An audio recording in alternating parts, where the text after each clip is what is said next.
तो कहानी शुरू होती है भविष्य के मुंबई से, एक ऐसी दुनिया जहां टेक्नोलॉजी हर नस में दौड़ती है और हर कनेक्शन के पीछे एक गहरा खतरा छिपा है।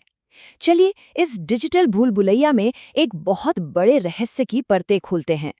वक्त है सितंबर 2055 का और जगह मुंबई। लेकिन ये वो मुंबई नहीं है जिसे हम जानते हैं। नहीं, ये शहर पूरी तरह से बदल चुका है। एक ऐसा शहर जो सचमुच टेक्नोलॉजी की सांसों पर जीता है। जरा कल्पना कीजिए, हर इमारत की दीवार एक चमकता हुआ होलोग्राफिक डिस्प्ले है। सड़कों पर कोई शोर नहीं क्योंकि गाड़ियां खामोशी से खुद ब खुद चल रही हैं।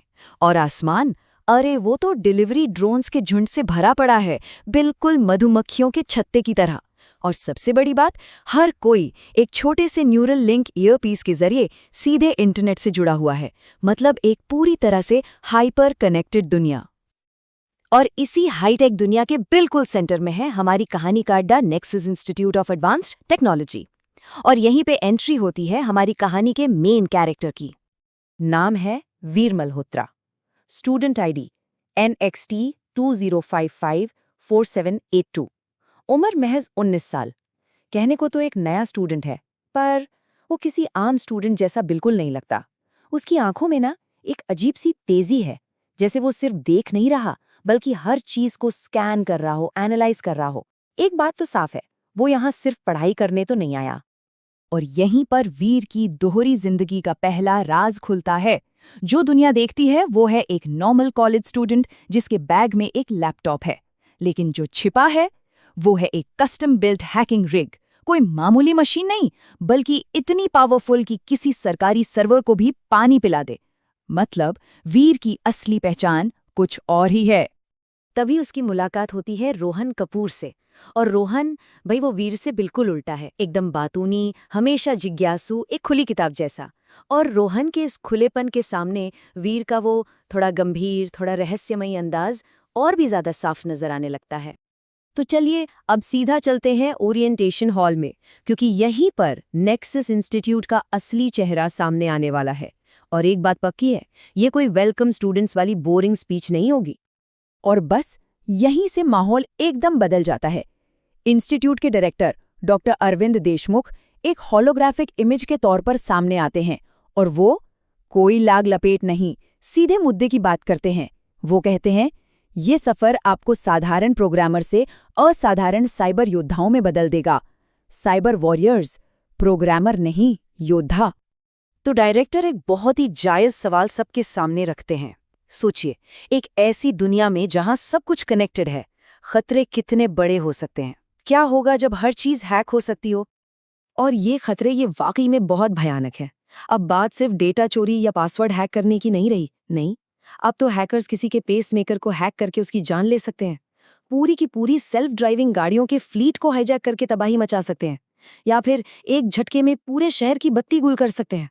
यहाँ दांव पर अब सिर्फ डेटा नहीं बल्कि जिंदगियां लगी हैं।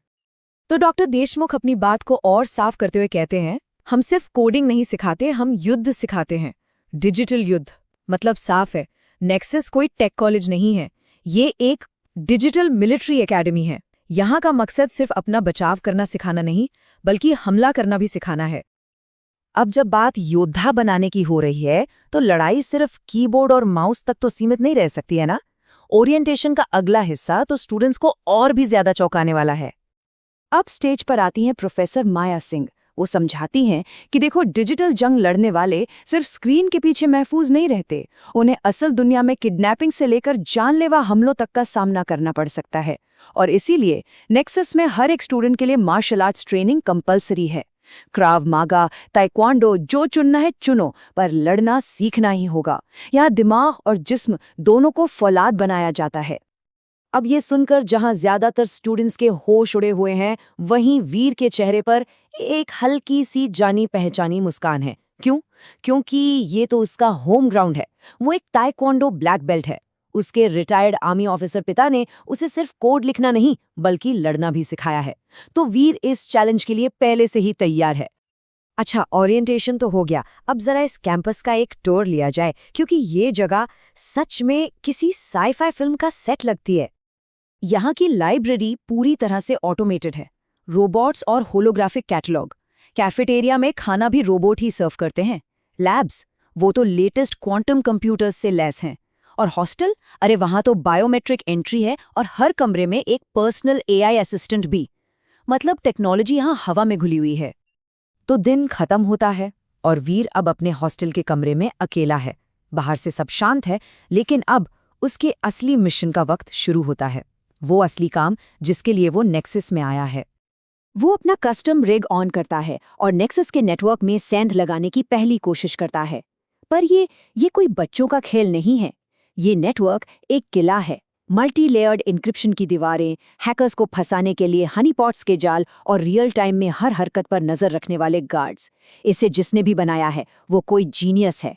इस किले को भेदना लगभग नामुमकिन है। लेकिन जो शख्स इस नामुमकिन को मुमकिन करने की कोशिश कर रहा है, वो सिर्फ वीर मल्होत्रा नहीं है। डिजिटल अंडरवर्ल्ड में, डार्क वेब की दुनिया में उसका एक और नाम है। एक ऐसा नाम जो एक लेजेंडा बन चुका है, फैंटम बाइट। एक ऐसा घोस्ट हैकर जो ब्रश्ड सिस्टम्स को तोड़ता है और आज तक कभी किसी के हाथ नहीं आया। वीर अभी नेटवर्क की पहली परत को समझने की कोशिश ही कर रहा होता है कि अचानक उसकी स्क्रीन पर एक मैसेज पॉपअप होता है। एक छोटा सा सिंपल सा मैसेज, पर उसे पढ़ते ही वीर के होश उड़ जाते हैं। मैसेज में लिखा था, ताक झांक करने की कोशिश कर रहे हो फैंटम बाइट, साथ में एक स्माइली। किसी ने उसे पकड़ लिया है और वो उसका असली नाम जानता है। सोचिए, एक ऐसा इंस्टीट्यूट जिसे दुनिया के सबसे शातिर हैकर्स को पकड़ने के लिए बनाया गया है, उसी इंस्टीट्यूट में कोई पहले से ही सबसे बड़े हैकर का राज जानता है। तो सवाल ये है कि नेक्सस के अंदर ये कौन है जो वीर को देख रहा है? वो दोस्त है या दुश्मन, और उसका असली मकसद क्या है?